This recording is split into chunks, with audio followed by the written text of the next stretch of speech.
Assalamualaikum warahmatullahi wabarakatuh. Perkenalkan, nama saya Muhammad Naja Ardan dari kelas D14 dengan NPM 23120114444 dengan dosen pengajar Bapak Zulkarnain Ridwan.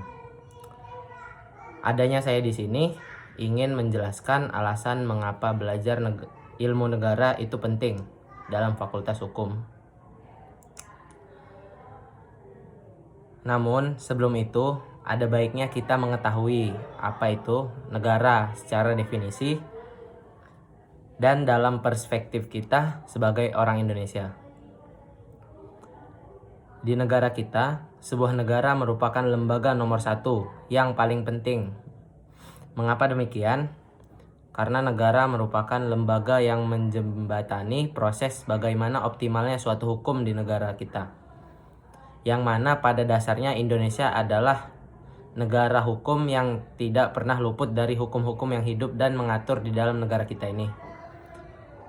Sebelum itu, kita harus mengetahui apa definisi suatu negara. Sudah banyak para ahli terkemuka yang telah mendefinisikan arti dari sebuah negara. Contohnya, yang pertama adalah Weber. Beliau merupakan salah satu ahli yang mendefinisikan arti sebuah negara. Beliau mengonsepkan bahwa suatu negara atau bahasa lainnya, state, sebagai entitas yang abstrak,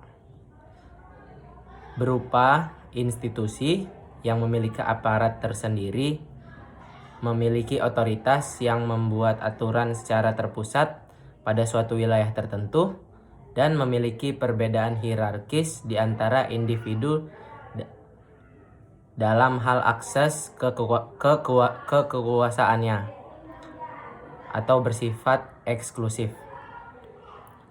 Sedangkan pendapat menurut M. Tahir Azhari, beliau merupakan seorang ahli ilmu negara. Beliau mendefinisikan negara sebagai suatu kehidupan berkelompok yang isinya manusia, yang mana pendirian sebuah negara bukan saja atas perjanjian bermasyarakat atau sosial kontrak, tetapi di dalamnya juga atas dasar fungsi manusia sebagai khalifah Allah Subhanahu wa Ta'ala di bumi yang mengemban kekuasaan sebagai amanahnya. Berlain pandangan lagi dengan R. Cronenberg, yaitu seorang politisi dan salah satu penganut teori negara kesejahteraan. Menurut Cronenberg, beliau menguraikan negara sebagai suatu organisasi kekuasaan yang diciptakan oleh sekelompok manusia yang disebut bangsa. Jadi, menurut beliau, karena adanya sekelompok manusia tersebut yang sadar untuk membangun suatu negara, inilah terjadinya suatu negara itu berdiri. Namun demikian, hingga saat ini belum ada satupun definisi dari ahli-ahli tersebut yang telah benar-benar disepakati oleh kita semua. Karena pada dasarnya pengertian negara itu tidak bisa dalam satu jawaban saja.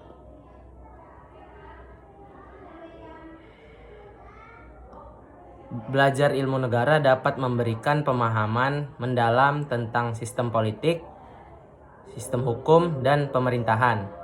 Ini dapat meningkatkan wawasan tentang bagaimana negara beroperasi, memungkinkan Anda berpartisipasi lebih efektif dalam proses demokratis, dan membantu dalam karir di bidang pemerintahan, diplomasi, atau advokasi. Selain itu, pengetahuan ini juga dapat meningkatkan kemampuan analitis berpikir dan kritis dalam berpikir kita semua dalam memahami dinamika sosial dan politik di sekitar kita.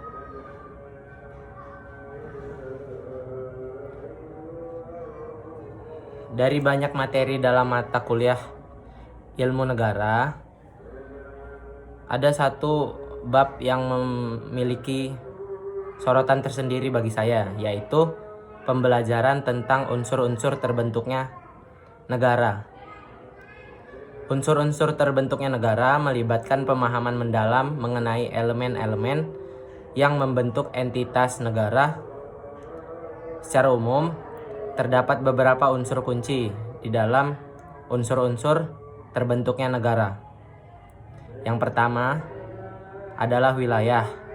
Wilayah menyatakan batas-batas geografis suatu negara, termasuk daratan, perairan, dan wilayah udara di atasnya. Yang kedua adalah penduduk. Penduduk merujuk pada warga negara yang mendiami wilayah tersebut dengan identitas, hak, dan kewajiban tertentu. Yang ketiga adalah pemerintahan. Suatu negara harus memiliki pemerintahan di dalamnya. Pemerintahan menyangkut struktur dan mekanisme yang mengelola negara, mulai dari pemerintah pusat hingga pemerintah tingkat lokal. Yang ketiga adalah kedaulatan. Unsur-unsur negara yang ketiga adalah kedaulatan menunjukkan kekuasaan dan kewenangan penuh yang dimiliki negara terhadap wilayahnya dan penduduknya. Yang keempat adalah hukum. Hukum mencakup sistem norma, aturan, dan peraturan yang mengatur kehidupan masyarakat di dalam negara. Menariknya, dalam dinamika unsur-unsur tersebut, terdapat sejarah, kebijakan, dan konflik yang membentuk karakteristik unik setiap negara yang membedakan dengan negara-negara lain. Sebagai contoh, proses terbentuknya negara-negara modern seringkali melibatkan revolusi, perubahan politik, atau transformasi sosial yang menarik untuk dijelajahi. Selain itu, perkembangan hukum dan kebijakan dapat mencerminkan nilai-nilai masyarakat dan memberikan wawasan mendalam tentang identitas suatu negara. Menurut Ibnu Khaldun, berpandangan bahwa landasan utama pembentukan negara adalah asy-syabiyah atau tribalisme, yaitu hubungan pertalian darah.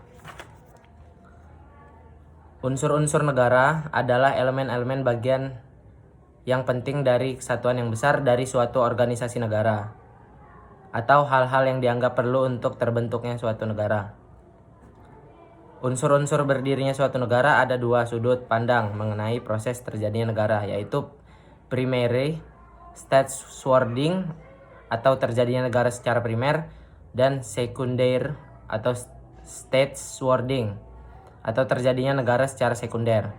Kedua sudut pandang ini berhubungan erat dengan syarat keberadaan sebuah negara.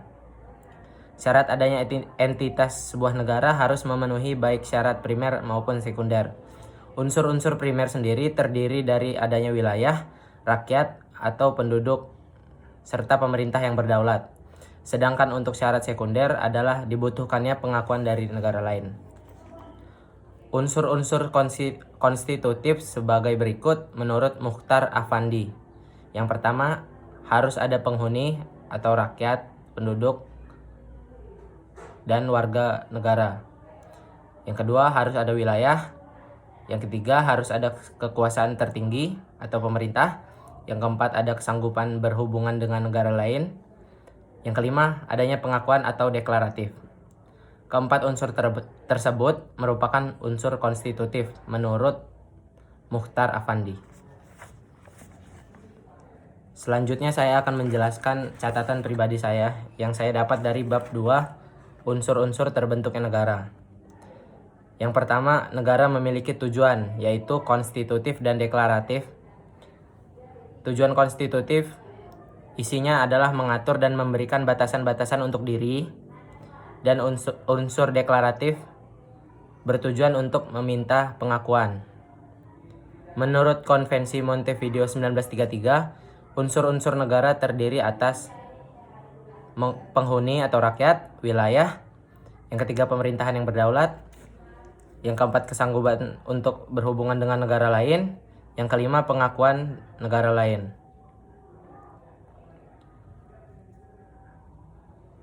Selanjutnya, unsur terbentuknya negara. Yang pertama, daerah atau wilayah terdiri dari udara, darat, laut, tetapi bisa berubah kapan saja ditentukan dalam perjanjian internasional. Yang kedua, rakyat atau semua orang yang ada pada suatu waktu mendiami wilayah negara. Penghuni negara dibagi menjadi dua, yaitu penduduk dan non-penduduk. Penduduk dibagi lagi menjadi dua, yaitu warga negara dan orang asing. Warga negara dibagi menjadi dua, yaitu warga negara asli dan warga negara keturunan. Non-penduduk biasanya berisi badan-badan perusahaan asing, lembaga-lembaga asing, dan delegasi negara lain. Kriteriumnya naturalisasi, yaitu permohonan dan diberikannya persyaratan-persyaratan khusus. Lalu kelahiran ditentukan dua, yaitu ius sanguinis atau berdasarkan darah keturunan dan ius soli berdasarkan tempat tinggal. Sekian dari rangkuman catatan saya. Selebihnya saya mohon maaf jika banyak kesalahpahaman dalam penyampaian saya. Kepada Allah saya mohon ampun. Wabillahi taufiq wal hidayah. Wassalamualaikum warahmatullahi wabarakatuh. Terima kasih.